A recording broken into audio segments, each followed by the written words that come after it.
Presidente da República, Jair Bolsonaro, esteve em Santa Catarina, pela primeira vez depois que assumiu o poder. Sabe por quê? Porque está acontecendo até a próxima segunda-feira em Camboriú, não Balneário Camboriú, Camboriú, o Congresso de Gideões Missionários da Última Hora, Cláudio Prisco Paraíso. O encontro reúne evangélicos de várias partes do mundo. Olha só, 100 mil pessoas são esperadas. A mais ilustre já passou pelo evento, o presidente Jair Bolsonaro. Vamos acompanhar como é que foi essa visita, a primeira dele aqui a Santa Catarina e o forte esquema de segurança que também foi montado para receber o presidente aqui em Santa Catarina. 320 homens participaram do forte esquema de segurança para a visita do presidente a Santa Catarina. Bolsonaro chegou no início da noite a um ginásio em Camboriú, cidade a 80 quilômetros da capital Florianópolis, para participar de um evento religioso. Logo na entrada, um grupo de simpatizantes aguardava o presidente, que tirou fotos e cumprimentou apoiadores. A participação no evento, que atraiu cerca de 10 mil pessoas, durou pouco mais de uma hora. Bolsonaro ficou ao lado do governador de Santa Catarina, Carlos Moisés, também do PSL, durante toda a cerimônia. O presidente assistiu a algumas apresentações, fez uma homenagem a um herói da Segunda Guerra Mundial e também foi homenageado pelos organizadores. Esta é a segunda vez que Jair Bolsonaro vem a este mesmo evento.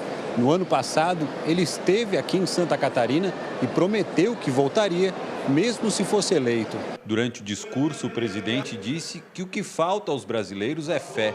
Falta é fé, é acreditar. É ter certeza que cada um de nós pode mover esse país para o lugar que interessa, para o lugar de destaque do mundo. Aí a participação do Juan Todescati mostrando para a gente a reportagem desse evento que acontece em Camboriú, evento religioso, evangélico, mas a gente já vai mostrar a entrevista exclusiva, porque o presidente aceitou conversar com o SBT e com a Rede Record de televisão aqui em Santa Catarina e deu uma entrevista exclusiva ao nosso repórter Juan Todescati, assuntos importantes. Mas primeiro, uma boa tarde para você, Prisco. Tudo bem? Retornando, infelizmente cheguei ontem à noite, depois de um período aí de saída para socorrer a minha progenitora, que se encontra em Fortaleza, mas felizes todos os catarinenses pela presença de Jair Bolsonaro no estado que proporcionou a ele, no primeiro turno, a maior votação proporcional. E no segundo, a segunda maior votação, atrás só do Acre. Agora, foi uma viagem eminentemente religiosa, espiritual. Não teve. Bacana, concordo, subscrevo. Está faltando fé ao brasileiro? Cada um com a sua crença, com a sua religião, evidentemente, isso precisa ser respeitado. Mas, de qualquer maneira, não tivemos uma agenda, Fernando, administrativa, política. Carlos Moisés, ao que se soube, entregou um documento reivindicando duplicação da 280, da 470 e da 282. Por isso. Parece que apenas isso. Então, não tivemos aí nenhum compromisso oficial. Foi uma viagem voltada especificamente ao contexto religioso. Foi uma visita. Exatamente. Literalmente. Vamos ver então a entrevista exclusiva. O presidente aceitou conversar com a gente aqui do SBT Meio-Dia e falou sobre assuntos importantes, como, por exemplo, a 470, a 280, o agronegócio. Falou também da crise na Venezuela e, claro, a reforma da Previdência. Vamos assistir juntos. Presidente Bolsonaro no SBT Meio-Dia. Primeiro, muito obrigado por receber a nossa equipe. Santa Catarina teve uma votação bastante expressiva, mais de 75% dos votos no senhor, elegendo também, ajudando a eleger o senhor presidente da República e, proporcionalmente, uma das maiores votações do país. O senhor tem um carinho especial pelo Estado? Não há dúvida, eu andei muito pelo Estado naquela época, né? Passei aqui nesse encontro do Gideões o ano passado e foi o primeiro Estado, segundo o Instituto Paraná Pesquisas, que me deu o primeiro lugar. Então, obviamente, eu tenho um carinho todo especial por Santa Catarina, bem como pelos irmãos que estão nesse evento no dia de hoje. Nosso estado tem uma característica bastante específica do agronegócio. E para desenvolver esse setor, principalmente precisa de uma malha viária eficiente.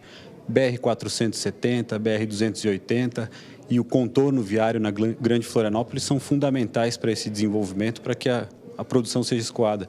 Existe isso? Isso é prioridade para o seu governo?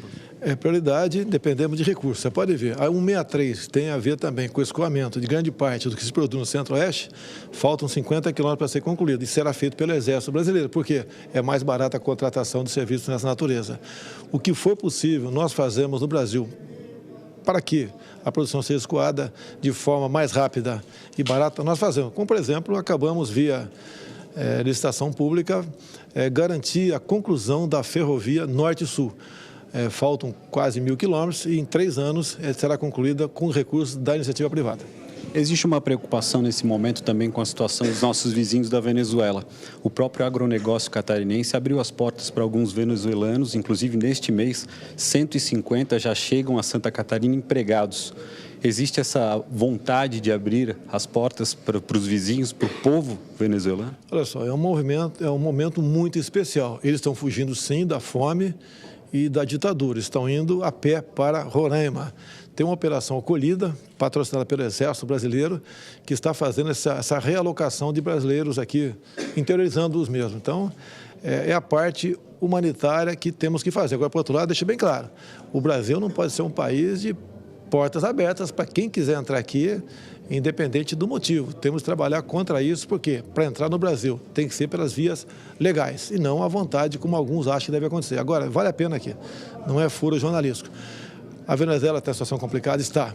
Agora, a grande preocupação tem que se voltar para a Argentina, porque o governo que deixou há pouco, Cristina Kirchner, está à frente das pesquisas ali. E poderemos ter uma outra Venezuela aqui no sul do Brasil.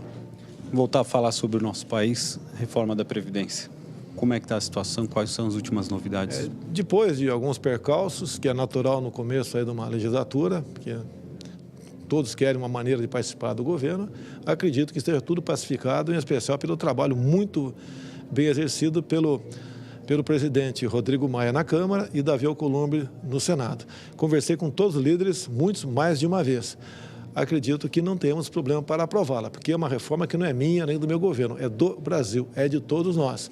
Nós temos que garantir não só a aposentadoria no futuro, né, futuro próximo, bem como garantir o pagamento de servidores públicos que recebem, que depende da arrecadação do governo. Foi preciso negociar com o PMDB? Como é que foi essa troca? Não, nada foi conversado. Os partidos entenderam que na minha campanha eu tinha um compromisso de escolher pessoas técnicas para compor o nosso governo. Nós temos 4 ministros que são parlamentares, tá? E foram indicados alguns pela bancada ruralista, outros pela bancada da saúde, pela bancada do turismo, e o Onyx Lorenzoni foi uma cota minha, porque ele estava comigo já há 3 anos, quando eu estava com 2% lá atrás, ele integrou a nossa equipe. Então, está fazendo um trabalho de articulação muito bom entre nós. Obrigado pela entrevista, presidente. De Camboriú, nós conversamos com o presidente Jair Messias Bolsonaro em sua visita a Santa Catarina. Pois é, Prisco, ali na 470, 280 e contorno viário, o presidente deu uma ensaboada e escapou, né? Não assumiu compromisso nenhum. Por mais que possa ser feita a leitura de que ele não veio como presidente da República, mas como um cidadão, Jair Bolsonaro, né? E assim, nessas condições, prestigiar um grupo religioso do qual ele integra, mas é difícil não associar a figura do presidente para a figura pessoa física. Acredito que em relação a Santa Catarina faltou assumir compromissos efetivos. Essa que é a grande verdade.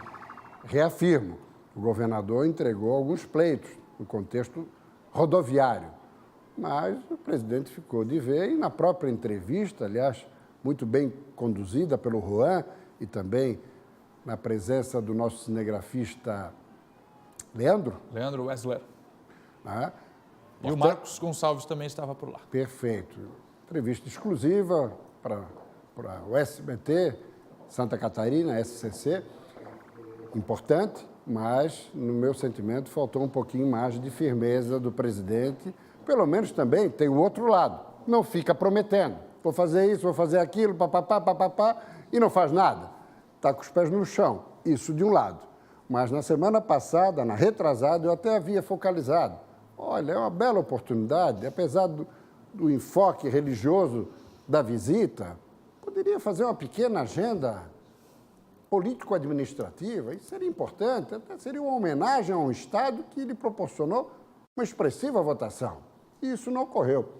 Questão de estilo, mas isso começa a enfraquecer um pouco a imagem do presidente. Muito bom, Cláudio Prisco Paraíso, que volta já já para falar de PSDB e MDB. Até porque são gargalos logísticos e infraestruturais que Santa Catarina sofre já de longa data, né, meu O caro? contorno viário merecia uma explicação um pouco mais detalhada por parte do presidente. Foi questionado pelo Juan Todescati, muito bem como o Prisco colocou, mas deu uma ensaboada, escorregou. Eu fiquei com a sensação que ele não tem conhecimento. Não tinha conhecimento. Nenhum.